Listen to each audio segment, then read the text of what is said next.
Hello, എല്ലാവർക്കും നമസ്കാരം.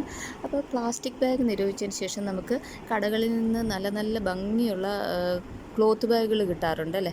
അപ്പോൾ ഇന്ന് എനിക്കൊരു ചുവന്ന നല്ല ഭംഗിയുള്ളൊരു ക്ലോത്ത് ബാഗാണ് കടയിൽ നിന്ന് കിട്ടിയത്. അപ്പം നമുക്ക് അതിന് വെറുതെ എടുത്ത് വെക്കാൻ തോന്നിയില്ല. അപ്പോൾ നമുക്ക് ഇതിനെ കൊണ്ട് പൂക്കളുണ്ടാക്കാൻ തോന്നി. ഞാൻ ഇന്ന് റോസാപ്പൂക്കളാണ് ഉണ്ടാക്കുന്നത്. അപ്പോൾ വളരെ എളുപ്പം ഉണ്ടാക്കാവുന്നതാണ്. പിന്നെ ഗ്ലൂ അലർജിയൊക്കെ ഉള്ളവർക്ക് പോലും ഇത് ഗ്ലൂവിൻ്റെ ആവശ്യമേ വരുന്നില്ല. അപ്പോൾ നമുക്ക് ആദ്യം തന്നെ ഈ ക്ലോത്ത് ബാഗിന് നമുക്കിങ്ങനെ ഒരു അടപ്പ് കൊണ്ടോ അല്ലെങ്കിൽ എന്തുകൊണ്ട് നമുക്ക് കുറച്ച് വട്ടങ്ങൾ വരച്ചെടുക്കാം. അപ്പോൾ നമുക്ക് ഇനി വട്ടങ്ങളൊക്കെ ഒന്ന് വെട്ടിയെടുക്കാം. വളരെ ഈസി ആയിട്ട് ചെയ്യാൻ പറ്റുന്ന ഒരു റോസാപ്പൂവാണിത്.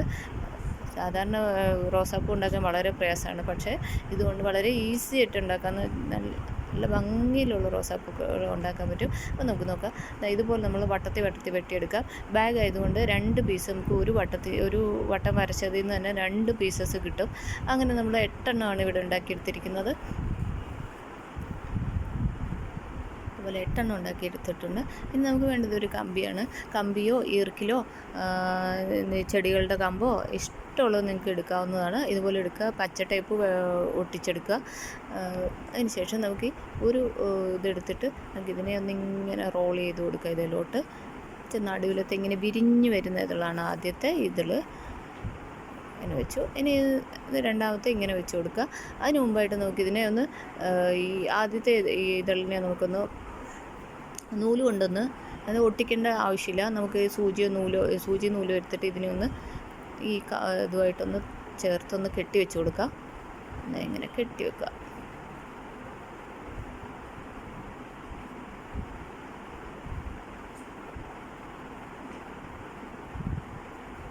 ഇനി അടുത്ത ഇതെടുത്ത് വെക്കാം. ഇപ്പോൾ പെറ്റലിൻ്റെ ഷേപ്പിൽ വെട്ടണ്ട, ഒന്നും വെട്ടണ്ട. വെറുതെ വട്ടം മാത്രം വെട്ടിയെടുത്ത് കഴിഞ്ഞാൽ നമുക്ക് ഈസി ആയിട്ട് ഉണ്ടാക്കാവുന്നതാണ്. അപ്പോൾ അതാ ഇനി അടുത്ത് വെച്ച് കൊടുത്തു. അതും നമുക്കൊന്ന് കെട്ടി വെച്ച് കൊടുക്കാം.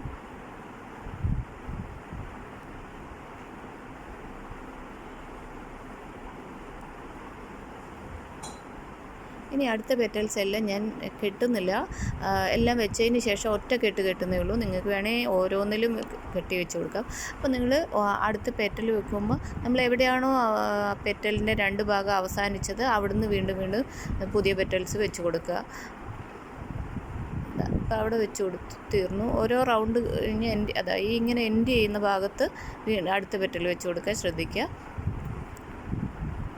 ഇതുപോലെ വെച്ച് കൊടുക്കുക. നിങ്ങൾക്ക് ഓരോ പെറ്റലും സെക്യൂർ ചെയ്ത് വെക്കാം, പക്ഷേ അതിൻ്റെ ആവശ്യമുണ്ടെന്ന് തോന്നുന്നില്ല. അത് ഈസി ആയിട്ട് അഴിഞ്ഞു പോകില്ല. ഇങ്ങനെ നമ്മൾ ബാക്കിയുള്ള പെറ്റൽസ് ഇവിടെ വെച്ച് കൊടുക്കുക. അപ്പോൾ നമ്മൾ ഒരു റോസാപ്പൂവിൻ്റെ ഇതളുകൾ എങ്ങനെ അടുക്കിയിരിക്കുന്നത് അത് നമ്മളൊരു ഇമാജിൻ ചെയ്തിട്ട് അല്ലെങ്കിൽ മനസ്സിൽ കണ്ടുകൊണ്ട് വേണം നമ്മൾ ഓരോ പൂക്കളും ഓരോ ഇതളും വെക്കാനായിട്ട്. അപ്പോൾ നല്ല ഭംഗിയിൽ നമുക്ക് കിട്ടും. ഇങ്ങനെ അങ്ങോട്ട് വെച്ച് കൊടുക്കുക.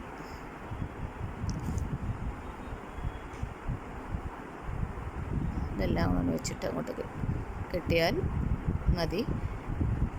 എന്നിട്ട് ലാസ്റ്റിലൊന്ന് കോർത്ത് കെട്ടുക.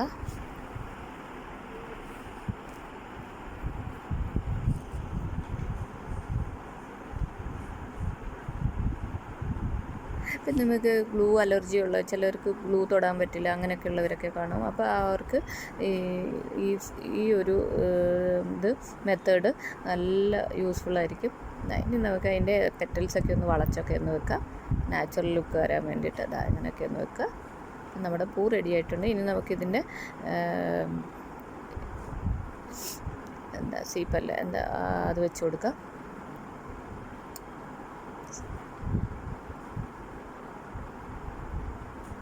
അപ്പോൾ ഇത് ഞാൻ എടുത്തിരിക്കുന്നത് പേപ്പറാണ്, മറ്റേ ക്രേപ്പ് പേപ്പറാണ്. നല്ല കട്ടിയുള്ള ക്രേപ്പ് പേപ്പർ കിട്ടില്ലേ, അതാണിത്. ഇത് ഇതിനോട് ചേർത്ത് വെച്ച് കൊടുക്കുക. അല്പം ഇത് ഫാബ്രിക് ഗ്ലൂ ആണ്.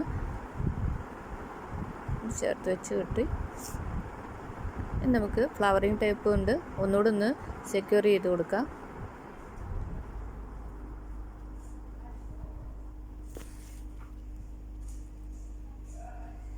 ഫ്ലവറിങ് ടൈപ്പ് ഒരുപാട് കാലം ഇരുന്നിട്ടുള്ള ഫ്ലവറിങ് ടൈപ്പാണെങ്കിൽ കുറച്ചൊരു ഗ്ലൂ തേച്ച് കൊടുത്തു കഴിഞ്ഞാൽ നന്നായിട്ട് ഒട്ടിക്കോളും. പിന്നെ ഒന്ന് വലിച്ചു കൊടുക്കുക. അപ്പോഴും അതിൽ നിന്നുള്ള അല്ലെങ്കിലും ഫ്ലവറിങ് ടൈപ്പ് എപ്പോഴും വലിച്ചിട്ടേ ചെയ്യാവുള്ളൂ. വലിച്ചിട്ട് ചെയ്യുമ്പോൾ അതിൻ്റെ ഉള്ളിലെ ഗ്ലൂ ഒന്ന് വന്നിട്ട് നന്നായിട്ട് സ്റ്റിക്ക് ചെയ്യാൻ സഹായിക്കും.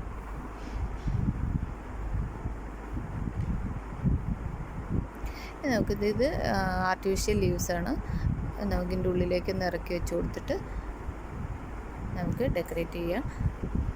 വീഡിയോ ഇഷ്ടമായെങ്കിൽ ലൈക്ക് ചെയ്യാൻ മറക്കല്ലേ. Thanks for watching.